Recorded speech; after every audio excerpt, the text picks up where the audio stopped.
Hello everyone and welcome back to another art history lecture.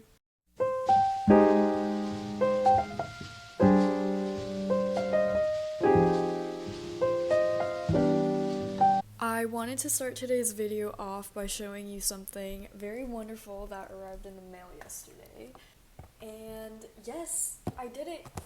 I finally bought a loom, and this is something I mentioned in my previous video with Faith Ringgold, and this is something I've just been meaning to do for so long. I think I also mentioned it in my video that I made a full year ago on Judith Scott and outsider textile art, and I mentioned this so many times about meaning to buy a loom and just trying weaving and fabric art for the first time. And I just think that it is a medium that is so distinctly feminine and holds so much cultural value that it's a hobby that I've been meaning to pick up for a very long time. So this arriving in the mail was a wonderful, wonderful thing and a wonderful surprise. And it also 100% definitely influenced the topic of the video that I want to be making today. And today I wanted to discuss the Korean art of Pojagi. Pojagi is a traditional Korean textile technique which roughly translates to covering or wrapping cloth. A lot of traditional folk religions believe that keeping something covered or wrapped or protected kind of symbolized good luck, and this tradition dates all the way back to the Joseon dynasty, which is around the 1300s. And traditionally during older times, these were mostly used in a Buddhist religious context, used for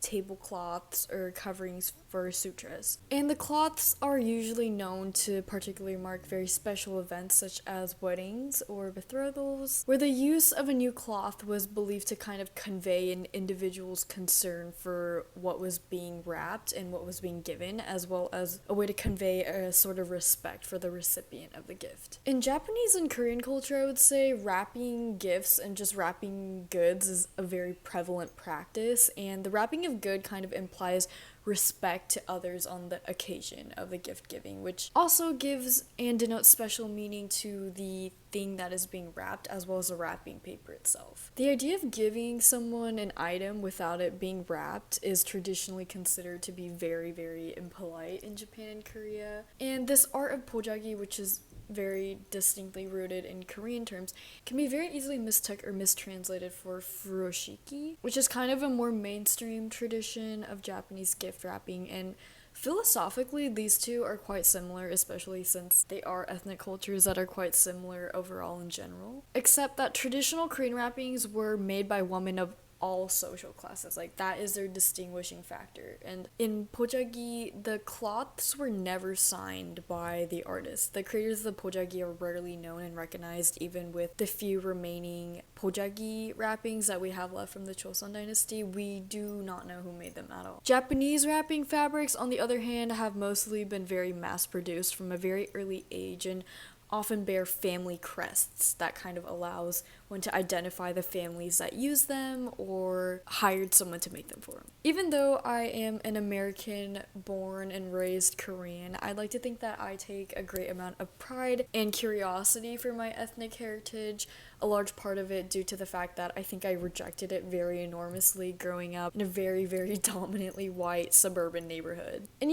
now as an adult and in college, which is a space where you're kind of made to learn to discover and create your own identities and experiences, I've noticed that I definitely am drawn to seeking places, things, and even people that kind of have a shared sense of understanding for my own cultural identity. So to stumble upon this form of textile art, which is a medium that I already have such an avid affinity and such a fascination for, so deeply rooted in something that is also personal to my cultural heritage, was so wonderful and so exciting to come upon and research. I think what also drew me to Pojagi is it reminded me a lot of my favorite cubism artists such as Paul Klee and Mondrian. Cubism being very abstract and contemporary and depicted in very rigid, rudimentary geometric forms, it's still able to evoke this sense of nostalgia and wonder and aligns the sense of depth and harmony alongside this rigidness. And I find Pojagi very parallel to this artistic concept. And traditionally, it is made from a square piece of cloth and skillfully constructed from a variety of leftover fabric cloth scraps. I find this part personally really touching because my mom is an avid at-home seamstress. Growing up, I feel like I kind of had out of the norm body proportions, so whenever I bought clothing, it would never fit me right. So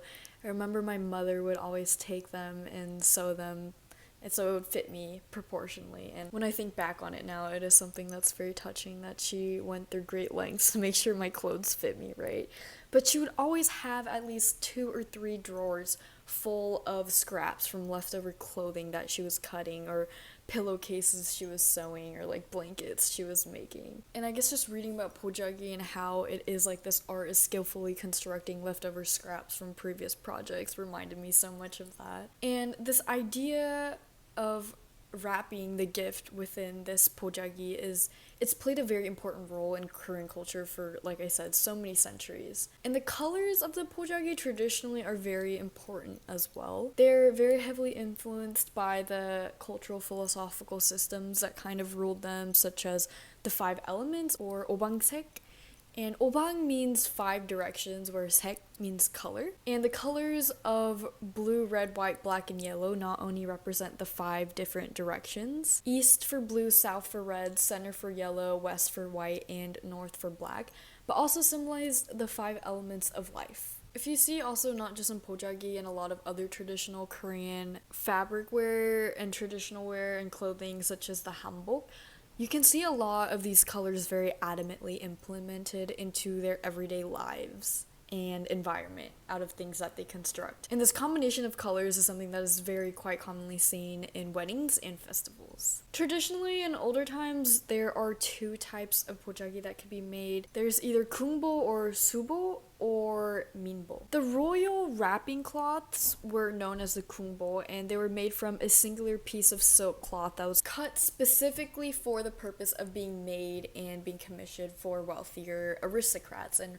royal family members. Minbo patchwork was known to be the Pojagi that was made by commoners or people from lower classes, because in contrast with the royal kungbo, these cloths were created from smaller segments, chogak, of fabric from other sewing projects that, like I said, were never used. And it's always like a key thing to make sure the stitching is not shown or that it's barely visible. And very expensive pieces of clothing, you can never see the stitching because it's just so tiny and detailed. But interestingly, with Pojagi, there is no effort to hide the stitching because they believed that blessings and good fortune accumulated with each added stitch and fabric that was sewn together when making the patch. These very specific hand stitching techniques are also used to sew different swatches of fabrics together. And for both of these kind of special stitchings, there's a saying that goes along for them that kind of demonstrates the time and the care that goes into every hand stitch of the Pojagi. And it very roughly translates to, by appreciating the beauty that results from the long and slow process of hand stitching,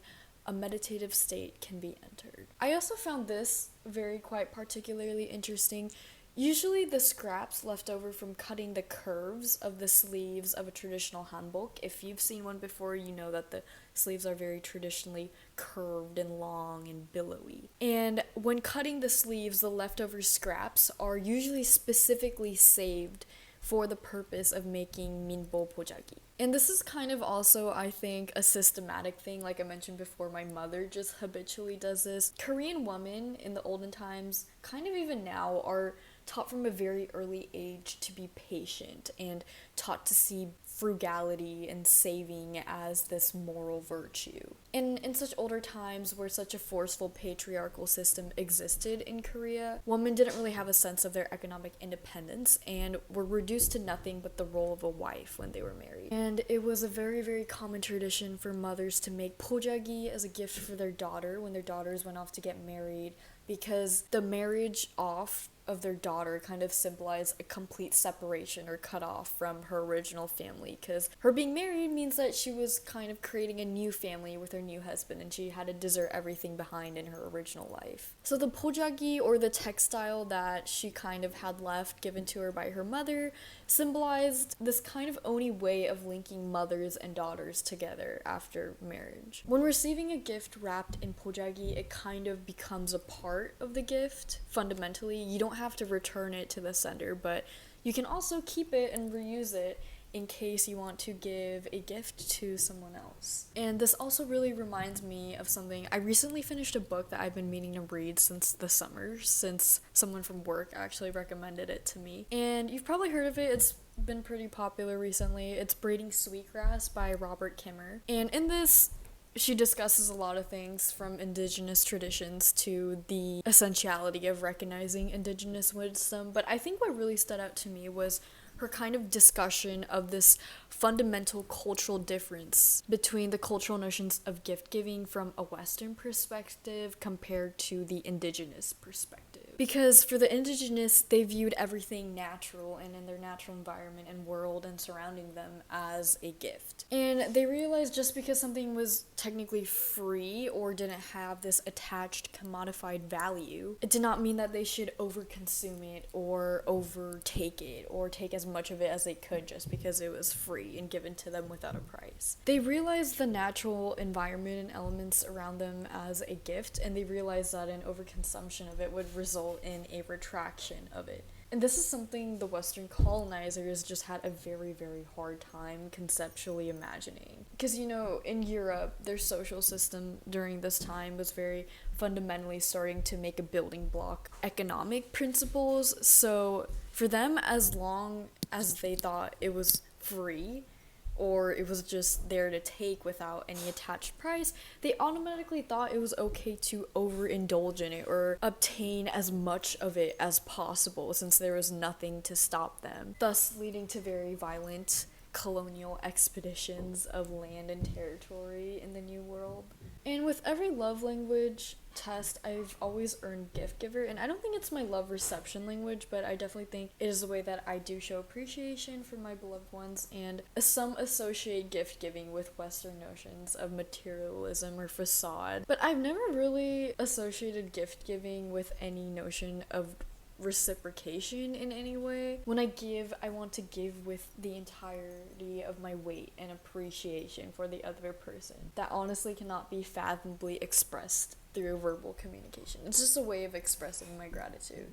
And I think the concept of this Korean gift wrapping art of Pojagi is very quite parallel to this concept of indigenous cultural gift giving. And actually is a saying that is roughly translated along the lines of, quote, "Its destiny is to circulate, to wait for its new owner while it embellishes even the most ordinary of contents and then transforms." It was just around 60 years ago that Pojagi kind of has started to rapidly become a contemporary art form, and you can kind of see it in real time exponentially evolve from this very delicate, pieced, hand-stitched, delicate, everyday item to very versatile art form. And this art medium can kind of be seen very strongly intertwined with fashion and photography. And this one artist that I will mention a little bit later kind of uses it as an homage to honor the history of Korean women in feminine arts. And this patchwork style has also influenced Karl Lagerfeld at some point, very famous German fashion designer. In 2016, he actually designed Chanel's Cruise collection line that was held on a runway in Seoul, and it depicts very heavily references to the geometric visual patterns of the Pojagi, and he also very, very briefly mentions it in an interview that it is inspired off Pojagi. And it's very poppy, very cubism. You can see the geometric reflection in it. Even though he only briefly mentions it, I wish he did talk about it in a little bit more depth, but it's fine. And I think the most prominent or well-known artist that kind of experiments mainly with Pojagi would be known as Chung Lee, who is a Korean artist, and she is an internationally renowned fiber artist who has kind of dedicated her life to the revival of Pojagi and wrapping cloth tradition. And her work can be seen in such celebrated collections such as the Victoria and Albert Museum London in Britain, where she presented her line Fashion in Motion circa 2001 for her collection of traditional Korean wear that she designed in a modern context but very heavily influenced by the geometric patterns of Pojagi. Lee said, quote, she tries to reinterpret the tradition of Pojagi into contemporary art forms. I think my most favorite piece by her is called No Name Woman from 2001 from this same collection that I'm referencing, and it kind of features this silkscreen printing on Korean mulberry paper with red stitching. This piece pays a very particular homage to the nameless female Korean traditional artisans who made traditional Pojagi all throughout their life that were never recognized. Because like I said before, the Pojagi, it wasn't considered an art form at all back then, you know. It would have been very uncommon to write one's name on it, like an artist signature, because it'd be like, what the heck are you doing? Like, you're literally just making like a cloth that I'm gonna put on my food. And despite these women having very little education and leading objectively compared to now, very oppressive lives, kind of rarely leaving their homes and very frugally saving tiny scraps of silk to craft in these stolen moments. This piece pays a very important commemoration in importance of their ability to sew in these stolen moments of joy, of frugality through such beautiful patchwork in their Pojagi. Chung-hee also wrote, quote, today everyone finds beauty in good craftsmanship, compositions, and colors in the old Pojagi. There was no professional ambition to make Pojagi, it was innocent motivation. And without realizing, their spirit and motivation became the strong inspiration for the people who live today, like me. I really strongly believe every patch of Pojagi that is ever presented or made kind of reflects a piece of one's own story and their lives and is able to tell a tale, because sometimes this is a little bit corny and metaphorical. We ourselves feel to be very random pieces, alone and without meaning or a narrative, but when we are placed together in a very beautiful composition, there can be great harmony and meaning and use of what we consider ourselves to be scraps of. And you know, as people of all colors and generations and heritages, we kind of discover that we can be alike and we are alike, and when placed together, we can be even more beautiful and meaningful. I would really like to think along the lines of braiding sweetgrass and this concept of Pojagi, that together we can be transformed to be united and repurposed to work and keep us as a harmonious collective through the concept of faith in the circularity of generosity and the human spirit. And this video was just a little bit shorter just because it was so unprecedented to make. The loom came in the mail yesterday and I just got so motivated to make this very short video, but if you did make it all the way to the end, thank you so much for watching. I genuinely do really appreciate every single person who leaves such a kind comment or even just a word or a like on my videos, because it really means a lot to me, because these make a lot to me to make in general. So thank you so much, and again, I hope you learned something, and I hope I will see you in my next art history lecture. Bye!